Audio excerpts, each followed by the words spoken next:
राय नहीं है कि मैं खुश नहीं हूँ। और ऐसे नाजुक मोड़ पर, ऐसे क्रूशियल समय पर और ऐसे आखिरी पल पर, क्षण पर अगर किसी को ऐसे के साथ ऐसा होगा तो अच्छा ही महसूस करेगा। और माननीय बहन जी ने जो मुझमें विश्वास जताया है आखिरी क्षण में, वो बहुत सराहनीय है और मैं उनका बहुत आभारी हूँ। और आगे जौनपुर की जनता के साथ कमर कसकर हमेशा खड़ा रहूंगा। अगला कदम आपका क्या होगा? अभी आज क्या करने वाले हैं? किस तरीके से एक नामांकन, क्या प्रक्रिया करने वाले हैं? जो नामांकन में होता है, अभी संभवतः 1 बजे के पहले मेरा वो सिंबल आ जाएगा। 1 बजे का टाइम रखा है, आसपास थोड़ा मोड़ी देर भी हो सकती है। हम बहुत साधारण ढंग से जाएंगे। मेरे को टाइम बहुत कम मिला कि मैं बहुत फौज फाटा जुटाऊं, सैकड़ों 150 गाड़ियां, लेकिन अगर टाइम भी होता तो भी मैं नहीं जुटाता, क्योंकि मैं बहुत सरल और बहुत साधारण ढंग से अपने नॉमिनेशन को करना चाहता हूं और जौनपुर की जनता को इस बात को भी समझना चाहिए। सांसद जी, आप वर्तमान में सांसद थे, फिर आपका टिकट काट करके उन्होंने श्रीकला को दे दिया, क्या कारण रहा होगा? नहीं, मेरा टिकट, इसके पीछे एक बैकग्राउंड है। मैं खुद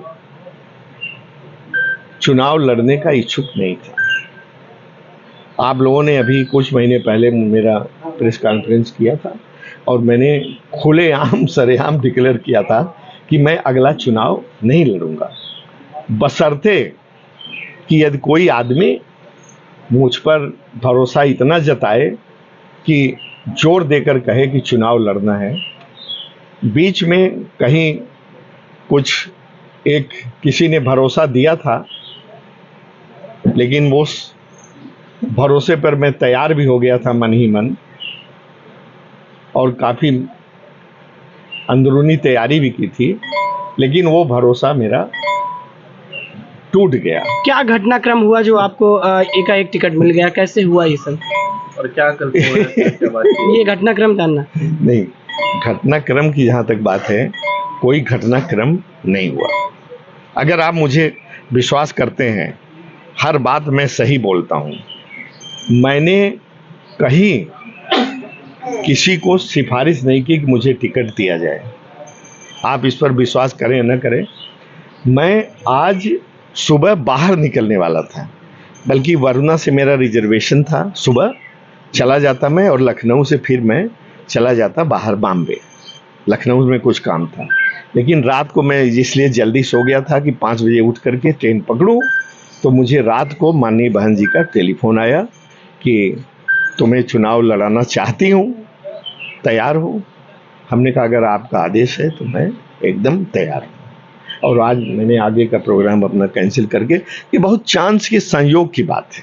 बसपा को बीजेपी की बी टीम कहते हैं लोग, और ऐन वक्त पे इस तरह से टिकट बदल देना, जिस तरह से धनंजय सिंह आए थे, एक लहर सी लग रही थी कि बीजेपी का वोट कट रहा है। आप क्या लगता है, आप भी काट पाएंगे? आप कहते हैं, लोग कहते होंगे, लेकिन मैं तो ऐसा नहीं मानता।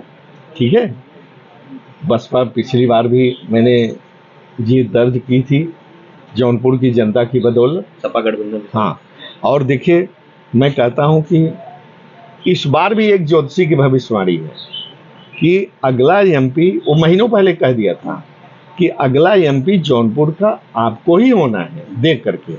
तो मैंने कहा जब मुझे टिकट ही नहीं मिला तो मैं एमपी कैसे होऊंगा?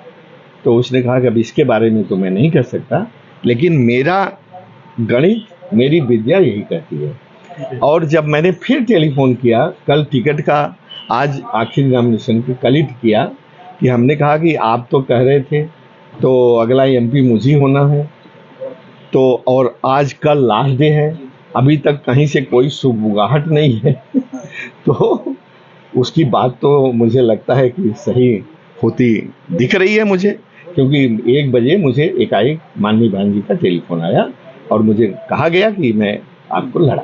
श्रीकला का टिकट कटा, कितना नफा नुकसान आपको मिल पाएगा इससे अचानक? अब इससे क्या हम असेसमेंट अभी कर पाएंगे कि उनका टिकट करने से मुझे तो लगता है कि सब लोग, मुझे तो लगता है कि सब लोग मेरे साथ ही रहेंगे। नहीं, क्या इसका भी लाभ मिलेगा? कोई बहुत जरूरी फोन है, मैं